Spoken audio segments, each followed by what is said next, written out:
So, I was thinking about ideologies and how they kind of deal with power.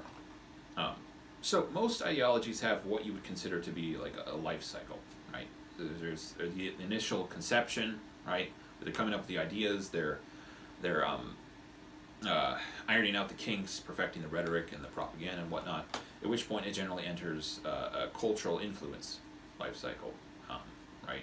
They're actually talking to people about it. It connects with people for some reason, and it actually becomes a cultural movement. Then, theoretically, some numpty would probably say, "Hey, let's make a grab at some political power," right? At which point, it enters its next life cycle, which would be the stage in which they're actually injecting their ideology into political policy making, right? Then it would theoretically enter its last life cycle. And this is the despotic, tyrannical one, wherein they've made their changes they want to make, and they're largely locked into a paralysis of kind of trying to maintain their position and prevent retrogression, rather than actually making any sort of progress.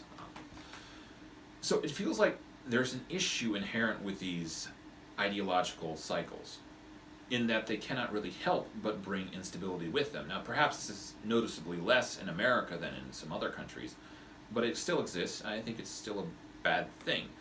I think this is largely the result of people maybe misperceiving the purpose the government exists for.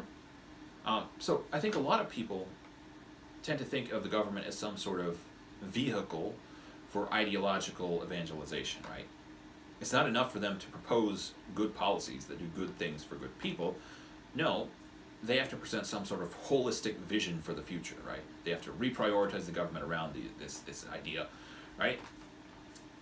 And I don't think this really works. That's not really what the government was meant for. And for the record, religions were doing this far before the present day ideologists were trying to do it. It just doesn't really work, because I don't think you can get someone to believe the right thing, or to prioritize the right things, or to feel the right way by forcing some sort of lip service upon them through some sort of politically enforced policy. It just doesn't work.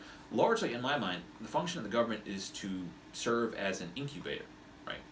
To present an equilibrium in which cultural change can take place, and theoretically enlightenment and or progress. But it feels like as long as the government and or political power remains, shall we say, the holy grail of ideological movements, it will be a hotly contested area, and I don't think that's a good thing. Anyways, thanks for watching. Please like, subscribe, and leave a comment if you like.